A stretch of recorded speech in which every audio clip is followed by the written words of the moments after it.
Hello everyone. सो आप लोगों का पेपर 2 ईवीएस का एग्जाम आज हो चुका है। अब उस पेपर के लेवल के बेसिस पे हम बात करेंगे कि एक्सपेक्टेड कट ऑफ क्या हो सकती है, और ये कंप्लीटली आपका जो प्रीवियस ईयर में ट्रेंड चल रहा है कट ऑफ का, उसके बेसिस पे ही हम लोगों ने प्रिडिक्ट की है। सो चलिए बात करते हैं।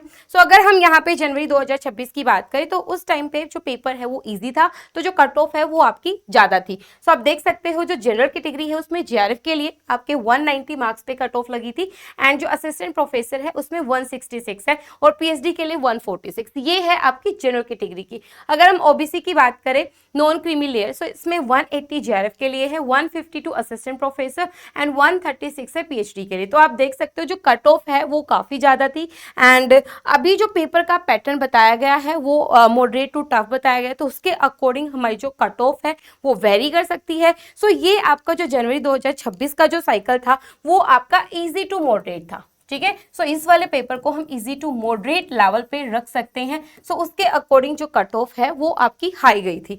अब हम बात कर लेते हैं जून 2025 की। सो उस टाइम पे जो पेपर है वो काफी टफ गया था। सो ये जो पेपर है ये आपका मॉडरेट टू टफ की ओर गया था, तो यहाँ पे जो कट ऑफ है वो भी काफी डाउन गई थी। सो यहाँ पे अनरिजर्व कैटेगरी की ही अगर हम बात करें, सो 174 है आपका जीआरएफ के लिए, नेट के लिए है 156, एंड यहाँ पे पीएचडी ओनली के लिए है 140। और अगर मैं ओबीसी नॉन क्रीमी लेयर की बात करूं तो 164 है जीआरएफ के लिए, 144 है नेट के लिए, 130 है आपका पीएचडी ओनली के लिए। और जो ईडब्ल्यूएस कैटेगरी है उसमें ज्यादा कोई डिफरेंस नहीं था, सिर्फ जीआरएफ में यहाँ पे 2 मार्क्स का डिफरेंस था। सो ये आपका जून 2025 में था, क्योंकि जो पेपर है वो मॉडरेट टू टफ था, तो इसलिए कट ऑफ डाउन गई थी।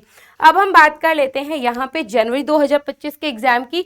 तो यहाँ पे भी जो पेपर है वो आपका इजी टू मॉडरेट था, तो आप देख सकते हो जो कट ऑफ है वो भी आपकी हाई गई हुई है। सो यहाँ पे अनरिजर्व कैटेगरी की जेआरएफ के लिए कट ऑफ थी 196 एंड 174 फॉर नेट है, 154 फॉर आपका पीएचडी ओनली। और अगर हम ओबीसी की बात करें नॉन क्रीमी लेयर, तो 188 है जीआरएफ के लिए, 160 है नेट के लिए, 142 है पीएचडी ओनली के लिए। सो अगेन यहाँ पे जो ईडब्ल्यूएस कैटेगरी है और आपका जो ओबीसी है उसमें ज्यादा कोई डिफरेंस नहीं है।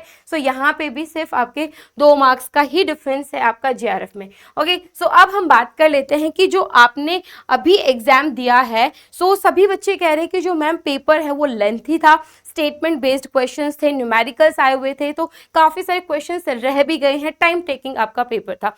तो यहाँ पे पेपर को हम मॉडरेट टू टफ लेवल पे लेके चल सकते हैं। तो उसके अकॉर्डिंग अगर मैं कट ऑफ बोलूँ तो इतनी भी नहीं कि बिल्कुल ही डाउन जाएगी आप लोगों की, ना आपकी काफी हाई जाएगी, तो हम इसको मॉडरेट लेवल पे ही लेके चल सकते हैं। सो यहाँ पे मेरे अकॉर्डिंग अगर मैं जनरल कैटेगरी की बात करती हूँ तो जेआरएफ के लिए कट ऑफ 62 से 64% तक जा सकती है। और ये देखो सिर्फ आप लोगों ने जो पेपर बताया है उसके अकॉर्डिंग मैं बता रही हूँ, क्योंकि काफी सारे बच्चों के मैसेजेस है कि पेपर प्रीवियस क्वेश्चन बेस्ड था। सो टॉपर्स भी हैं, ठीक है, एंड काफी सारे बच्चे ऐसे हैं जिन्होंने लास्ट टाइम पे सिर्फ प्रीवियस क्वेश्चन पढ़े हैं या उनसे प्रिपरेशन की है, तो शायद उनके लिए पेपर आपका टफ भी होगा। तो यहाँ पे जीआरएफ के लिए expected cut off general category में मेरे अकॉर्डिंग 62 से 64% हो सकती है, नेट के लिए 58 से 60%, पीएचडी ओनली के लिए 56 टू 58%। जो ईडब्ल्यूएस कैटेगरी है उसमें 62 आपका 60 से 62% यहाँ पे जेआरएफ के लिए हो सकता है, 56 से 58% नेट के लिए,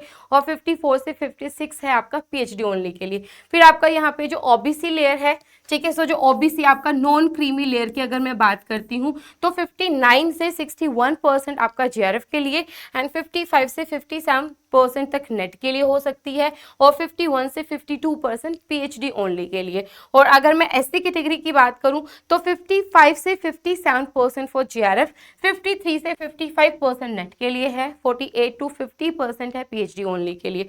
और अगर मैं एसटी कैटेगरी की बात करती हूं तो अगेन 53 से 58% आपका यहाँ पे जीआरएफ के लिए, 50 से 52% नेट के लिए, 46 से 48% है पीएचडी ओनली के लिए। सो ये जस्ट मैंने प्रिडिक्ट की है, एंड जो कट ऑफ है वो आपकी ऑब्वियसली वेरी करेगी, क्योंकि सभी बच्चों के जो ओपिनियन है, रिव्यू है पेपर के रिगार्डिंग वो अलग अलग है।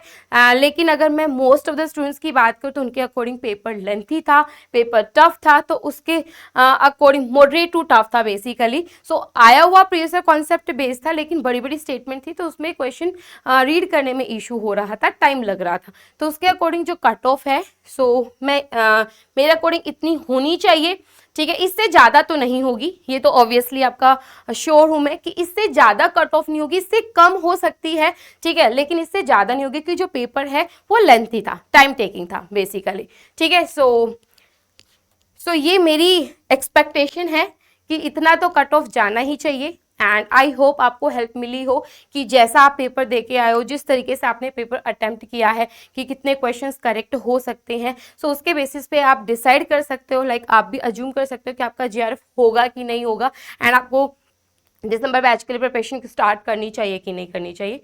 So thank you guys.